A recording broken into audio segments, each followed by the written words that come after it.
Support करें, channel को subscribe, like और शेयर करें और आगे स्टोरी पर बने रहें। हैवान से बेपनाह मोहब्बत। तुषार अपना मोबाइल निकालकर रिकॉर्डिंग करना स्टार्ट कर देता है। रौनक अपने गंदे इंटेंशन के साथ तानिया की तरफ बढ़ता है। तानिया अभी भी अपनी जिंदगी में आंखों में आंसू लेकर गिड़गिड़ाते हुए उन्हें छोड़ने के लिए कह रही थी, पर उन दरिंदों पर जैसे कुछ असर ही नहीं हो रहा था। रौनक ने उसके टॉप की बाजुओं को फाड़ दिया। तानिया एक बार फिर से चीखने लगी, कोई है, प्लीज मुझे बचा लो प्लीज। इससे पहले कि रौनक अपने गंदे हाथों से तानिया को छू पाता, तभी कमरे का दरवाजा जोर से खुल जाता है। सामने एक लंबा चौड़ा हैंडसम आदमी खड़ा होता है। रौनक को यह इंटरप्शन बिल्कुल पसंद नहीं आता है। वह गुस्से में कहता है, कौन हो तुम? दिखाई नहीं दे, हम यहाँ अपना काम कर रहे हैं। बेहतर होगा कि तुम यहाँ से निकल जाओ, वरना तुम समझ जाओगे कि रौनक खन्ना क्या चीज़ है। तानिया मदद के लिए गुहार लगाने लगी, प्लीज़ मुझे बचा लीजिए, मैं आपका यह एहसान जिंदगी भर नहीं भूलूंगी।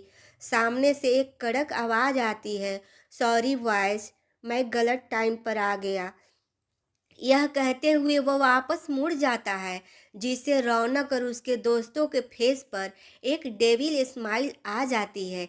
तानिया की तो जैसे आखिरी उम्मीद ही टूट जाती है। उसके आंखों में आंसू फिर से बहने लगते हैं।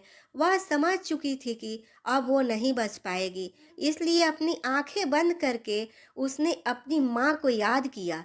तभी वह लंबा चौड़ा आदमी वापस आकर रौनक को एक जोरदार पंच मारता है, जिससे वह एक तरफ गिर जाता है।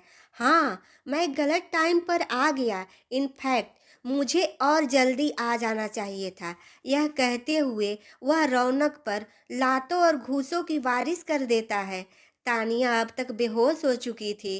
थोड़ी ही देर में आर अपनी फाइटिंग स्किल से उन सबको ढेर कर देता है। फिर तानिया अपनी गोद में उठाकर बाहर अपने कार में आ जाता है। उसकी हालत देखकर और अभी अभी जो हुआ उसे देखकर आर ने डिसाइड किया कि वह उसे वहां से नहीं छोड़ेगा। आर ने कार को अपने फार्म हाउस की तरफ ले जाने के लिए कहा। कार में बैठकर वह अपने बाहों में झूलती तानिया के चेहरे को अपने भावहीन चेहरे के साथ देखने लगा। वह बहुत ही मासूम और खूबसूरत लग रही थी। उसके चेहरे को निहारते निहारते आर्य की आंखें उसके हाथों पर लगे चोटों पर चली गई, जिसे देखकर ही पता चल रहा था कि उसे कितना टॉर्चर किया गया होगा। थोड़ी ही देर में उनकी कार आर के फार्म हाउस में पहुंच चुकी थी। उसने पहले से ही ऑर्डर दे दिया था वहां 2 रूम रेडी करने के लिए। वहां पहुंचकर वह तानिया को अपनी बाहों में उठाकर अंदर चला गया। तानिया डर के मारे बेहोशी में भी आर की शर्ट को कसकर पकड़े हुए थी। आर ने बड़ी मुश्किल से उसकी पकड़ से अपना शर्ट छुड़वाया, फिर उसे आहिस्ते से बेड पर लेटा दिया। एक फीमेल सर्वेंट से कहकर उसके कपड़े को चेंज करने के लिए बोल दिया और बाहर चला आया। उसने एक लेडी डॉक्टर को पहले से ही कॉल कर दिया था। थोड़ी देर में उसकी सर्वेंट उसे अंदर बुलाने लगी। आर ने देखा कि उसकी टॉप की चेन खुली हुई है। सर, इनके हाथों और पीठ पर चोट के निशान है। ऐसा लग रहा है जैसे किसी ने इन्हें बहुत टॉर्चर किया है। आर उसके करीब जाकर उसकी चोटों को ध्यान से देखने लगा। उसकी गोरी पीठ पर लाल हो चुके चोट के निशान अभी भी ताज़ा लग रहे थे। अब तक डॉक्टर भी आ चुकी थी। उन्होंने तानिया को चेक किया, उसके चोटों को भी अच्छी तरह से एग्जामिन किया और फिर आर की तरफ देखते हुए बोली, मिस्टर सिंघानिया, ये डर की वजह से बेहोश हो गई है। इन्हें देखकर लग रहा है कि ये काफ़ी वीक है। इनके साथ बहुत मारपीट की गई है और प्रॉपर मील नहीं लेने की वजह से ही इनकी हालत बहुत ख़राब हो गई है। मैं आपको कुछ सप्लीमेंट्स और डाइट चार्ट दे दूँगी, उसे फॉलो करने के बाद ये जल्दी ठीक हो जाएंगी। Okay sir. फिर आर ने अपने कमरे में चला गया। थोड़ी देर बाद आर के कमरे का दरवाज़ा नॉक होता है। वह वही फीमेल सर्वेंट थी जो तानिया का ध्यान रख रही थी। आर ने दरवाज़ा खोला। सर, उन्हें होश आ गया है पर खाना खाने से मना कर रही है। आर ने तानिया के रूम की तरफ चला गया।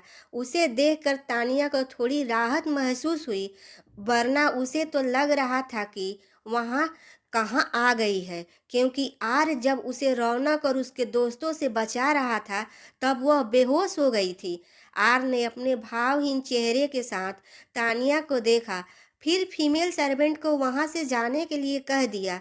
तानिया उसे देखकर पहचान गई कि उसी ने उसे उन हैवानों से बचाया था। वह आर के कुछ कहने के लिए हुई, पर आर ने उसे पहले ही रोक दिया। पहले तुम खाना खाओ, फिर हम इस बारे में बात करेंगे, तानिया ने अपनी सर्द आवाज में कहा। तानिया उसकी बात मानते हुए डिनर करने लगी। आर उस कमरे में बालकनी में आ गया और रेलिंग में अपना हाथ टिकाकर कुछ सोचने लगा। फिर उसकी नज़र खाना खाती हुई तानिया की तरफ गया, जो कि किसी छोटी बच्ची की तरह लग रही थी। उसे देखकर आर के फेस पर एक डेविल स्माइल आ गई। उसे देखकर लग रहा था कि उसके दिमाग में कुछ प्लान चल रहा है। डिनर फिनिश करने के बाद तानिया ने आर की तरफ देखा। आर के ऑर्डर पर एक सर्वेंट आकर उन डिशेज को लेकर बाहर चला गया और टी टेबल को क्लीन कर दिया। आर तानिया के बगल में बैठ गया। तानिया उसकी तरफ देखते हुए बोली, आप कौन है? ये तो मैं नहीं जानती, पर थैंक यू सो मच मुझे उन दरिंदों से बचाने के लिए। मैं आपका ये एहसान जिंदगी भर नहीं भूलूंगी। आर उसकी तरफ अपनी सर्द आंखों से देखते हुए बोला, डोंट वरी। आर सिंघानिया अपनी जिंदगी में कोई भी काम बिना किसी मतलब के नहीं करता। तानिया उसकी तरफ देखते हुए बोली, क्या मतलब है आपका? अभी तुम ही तो कह रही थी ना कि तुम्हें बचाकर मैंने तुम पर एहसान किया है।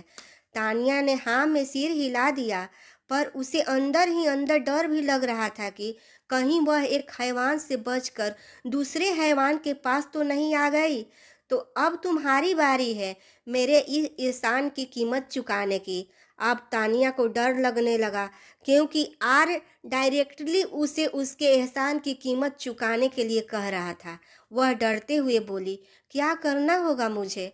आर सर्द आवाज में बोला, मुझसे शादी करनी होगी। इतना सुनते ही तानिया की आंखें हैरानी से बड़ी हो जाती है।